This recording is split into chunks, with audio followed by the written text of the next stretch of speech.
बच्चों, आज हम लोग इस वीडियो में इतिहास के पहले अध्याय यूरोप में राष्ट्रवाद के अंतर्गत इटली के एकीकरण के बारे में अध्ययन करेंगे। हम जानेंगे कि इटली का एकीकरण कितने चरणों में पूरा हुआ, वे कौन से प्रमुख व्यक्ति थे जिन्होंने इटली के एकीकरण में अपनी मुख्य भूमिका निभाई। इन सब सारी चीज़ों का अध्ययन हम इस वीडियो में करेंगे। लेकिन इटली के एकीकरण के बारे में अध्ययन करने से पहले थोड़ा सा हम इटली के इतिहास के बारे में आप लोगों को बताना चाहेंगे। इटली का इतिहास बहुत ही गौरवशाली रहा है। प्रसिद्ध रोमन साम्राज्य का विकास इटली में ही हुआ। रोम को राजनीति का केंद्र कहा जाता था। रोम न सिर्फ राजनीति का केंद्र था बल्कि सामाजिक और धार्मिक क्षेत्र में भी वह सबसे आगे था। लेकिन जैसे जैसे समय बीतता गया वैसे वैसे रोम अपना गौरव खोता गया और एक समय ऐसा भी आया जब 1815 ईस्वी में मेत्सिनी ने कहा कि इटली आज एक भौगोलिक परिकल्पना बनकर के रह गया है जो सिर्फ देखने की चीज़ है। तो इस तरह से इटली के बारे में या इटली के इतिहास के बारे में आपको थोड़ा सा प्रकाश डाला गया। अब देखेंगे कि इटली का एकीकरण, इटली के एकीकरण में मेत्सिनी, गैरीबाल्डी, काबूर और विक्टर इमैनुअल का नाम सबसे ऊपर आता है, क्योंकि यही वो चार व्यक्ति थे जिन्होंने इटली के एकीकरण में अपना सर्वस्व बलिदान कर दिया या अपना 100% दिया।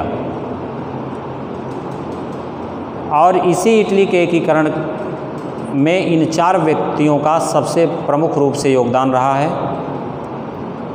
और इसी योगदान के चलते मेत्सिनी को इटली की एकता का पैगंबर कहा जाता है।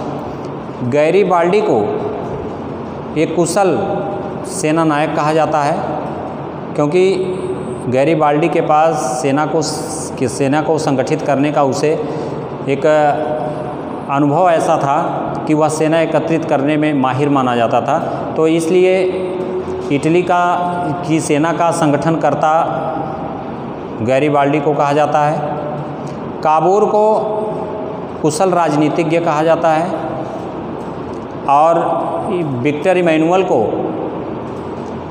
इटली का भाग्य विधाता कहा जाता है। तो इस तरह से इन चार व्यक्तियों के सामूहिक सहयोग से इटली के एकीकरण की प्रक्रिया संभव हो पाई। आइए हम देखते हैं कि इटली का एकीकरण कितने चरणों में या कितने सोपानों में पूरा हुआ। तो हमारे सामने चार सोपान आते हैं, प्रथम, द्वितीय, तृतीय और चतुर्थ। और इन चारों चरणों में, इन चारों सोपानों में इटली के एकीकरण के लिए प्रमुख रूप से कार्य किए जाते हैं। तो हम देखेंगे कि जो पहला सोपान है इटली के एकीकरण का, तो इटली के प्रथम सोपान के अंतर्गत हम देखेंगे कि इटली के जो छोटे छोटे राज्यों की जनता थी वह अपनी स्वतंत्रता और आज़ादी के लिए परिपूर्ण थी या उतावली थी, हम कह सकते हैं। लेकिन जो वहाँ की निरंकुश राजतंत्रात्मक व्यवस्था थी या जो निरंकुश राजतंत्रात्मक शासन करने वाले लोग थे वह अपनी सत्ता त्यागने के लिए तैयार नहीं थे। तो मजबूर होकर के इटली के निवासियों ने या वहाँ की जनता ने राष्ट्रीय एकीकरण का आंदोलन आरंभ कर दिया। यद्यपि कार्बोनरी संस्था के सदस्यों ने इटली के एकीकरण में बहुत ऐसा उन्होंने सोचा कि इटली का एकीकरण किस प्रकार से हो या बहुत योगदान दिया। अतः हम कह सकते हैं कि कार्बोनरी संस्था के सदस्यों ने इटली के एकीकरण में महत्वपूर्ण कार्य किए, लेकिन उन्हें 1848 तक सफलता नहीं मिल सकी। उसी समय सिसिली और नेपल्स में विद्रोह होता है और उस विद्रोह को ढाल बना करके मेत्सिनी आगे बढ़ता है और उस विद्रोह को सफल बनाने के लिए मेत्सिनी अथक प्रयत्न करता है, लेकिन वह उसमें सफल नहीं हो पाता है। तो इस तरह से हम कह सकते हैं कि इटली का जो प्रथम सोपान था वह कुछ खास इटली के एकीकरण में नहीं अपनी भूमिका निभा पाया, लेकिन एक नींव या एक दिशा कायम करने के लिए इसे जाना जाता है। आइए देखते हैं दूसरी सोपान। इटली के एकीकरण में द्वितीय सोपान के अंतर्गत क्या हुआ। द्वितीय सोपान के अंतर्गत गैरीबाल्डी और काबूर ने अथक प्रयत्न किया और इटली के एकीकरण को संभव बनाया। काबूर परम देशभक्त था, कुशल राजनीतिज्ञ था और वह वास्तविकता में विश्वास रखने वाला व्यक्ति था। काबूर यह जानता था या काबूर को यह समझ थी कि शासन करने में व्यवहारिक कठिनाइयाँ क्या आ सकती हैं और इन व्यवहारिक कठिनाइयों का उसे वास्तविक ज्ञान था। काबूर के कार्यप्रणाली के कारण ही उसे मैथ्सिनी की कटुता और शत्रुता का भी सामना करना पड़ा, लेकिन काबूर अपनी कार्यकुशलता के कारण, अपनी कुशाग्र बुद्धि के कारण उसके सामने आने वाली समस्त कठिनाइयों का उसने कुशलतापूर्वक सामना किया और उसका डटकर मुकाबला किया।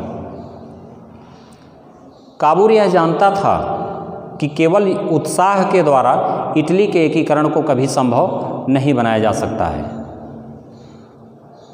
वह इस विचारधारा का पोषक था कि आवश्यकता पड़ने पर किसी का पैर पकड़ने में भी वह संकोच नहीं करता था और मौका मिलने पर वह किसी का गला उतारने में भी संकोच नहीं करता था।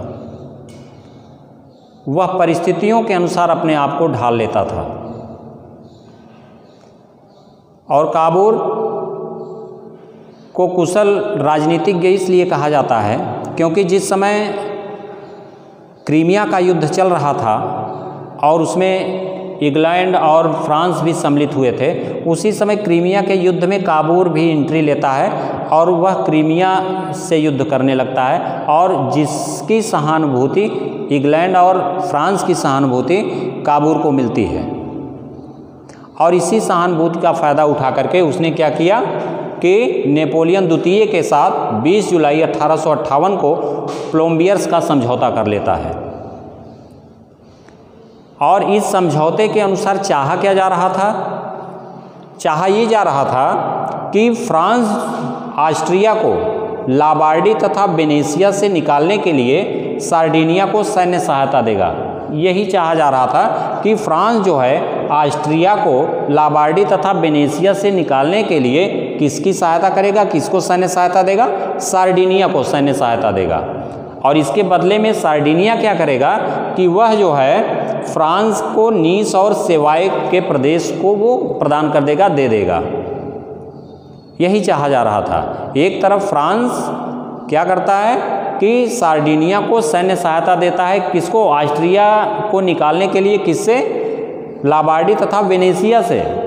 और उसके बदले में सार्डिनिया क्या करेगा कि फ्रांस को नीस और सेवाय के प्रदेश देगा।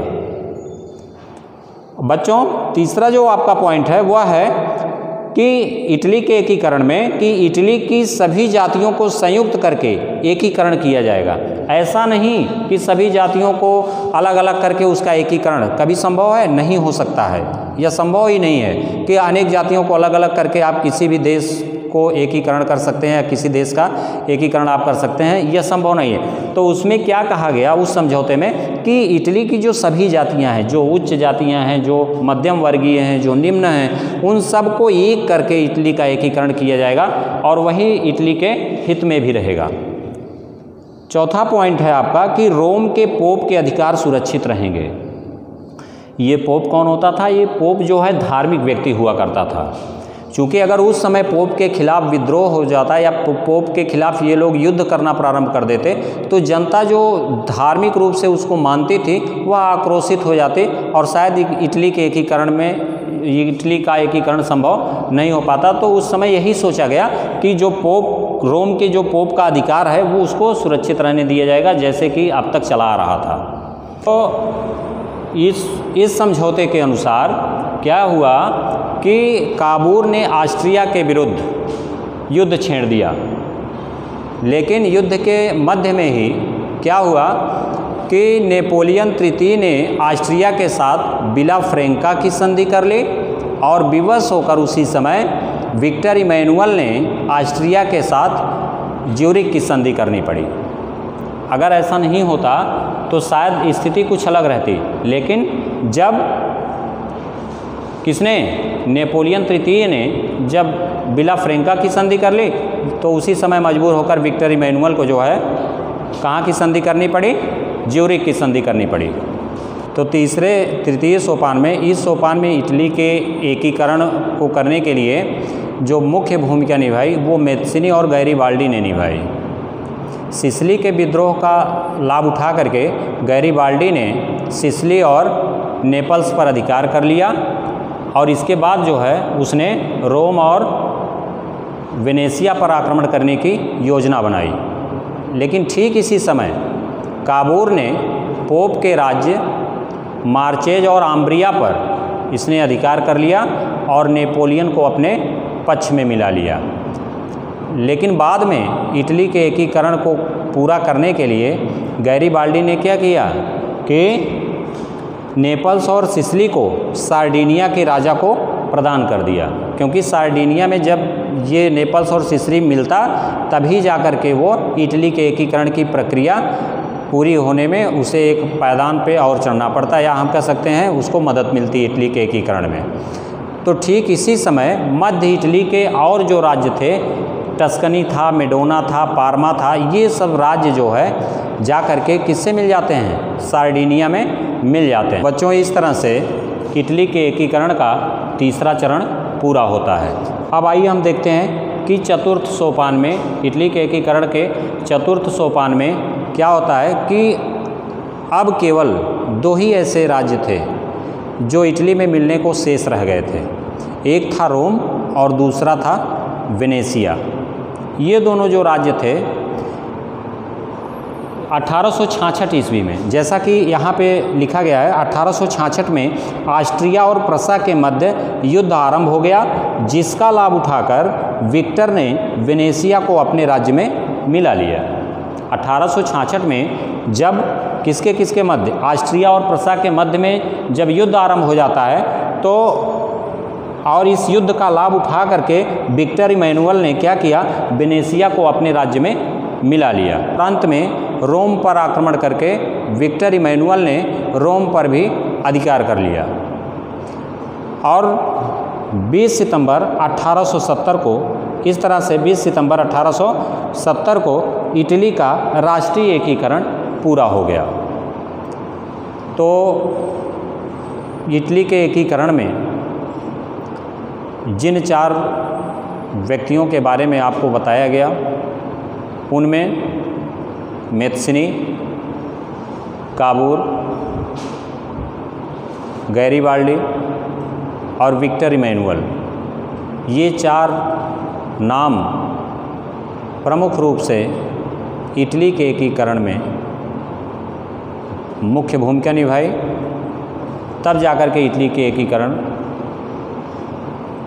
का संभव हुआ और इन 4 व्यक्तियों के परिणाम स्वरूप ही, या इन 4 व्यक्तियों के कारण ही संपूर्ण यूरोप राष्ट्रवाद की भावना से ओतप्रोत हुआ।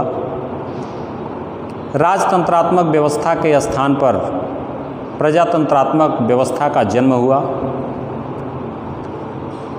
यूरोप के समस्त व्यक्तियों के अंदर स्वतंत्रता के भाव जगे और आने वाली पीढ़ियां एक स्वतंत्र वातावरण में सांस ले सकें, ऐसा वहाँ के क्रांतिकारियों के द्वारा किया गया। तो इस तरह से आज के इस वीडियो में इतिहास के पहले अध्याय यूरोप में राष्ट्रवाद के अंतर्गत आपको जो इसके पीछे के 5 वीडियो आपको दिए जा चुके हैं और आज इस चैप्टर का आखिरी वीडियो है। तो इस वीडियो के अंतर्गत आप लोगों ने जाना कि इटली का एकीकरण किस प्रकार संभव हुआ। उसके 4 चरण थे, प्रथम, द्वितीय, तृतीय और चतुर्थ सोपान के अंतर्गत इटली का एकीकरण पूरा हुआ। अब इसके बाद आपको इस पूरे वीडियो से संबंधित प्रश्न आपको दिए जाएंगे, उसको आप लोग हल करेंगे। शेष अगले चैप्टर के साथ, दूसरे चैप्टर के साथ भारत में राष्ट्रवाद, जो कि आपका दूसरा अध्याय है, एक नए वीडियो के साथ हम आप लोगों के बीच में फिर से उपस्थित होंगे। तब तक के लिए धन्यवाद।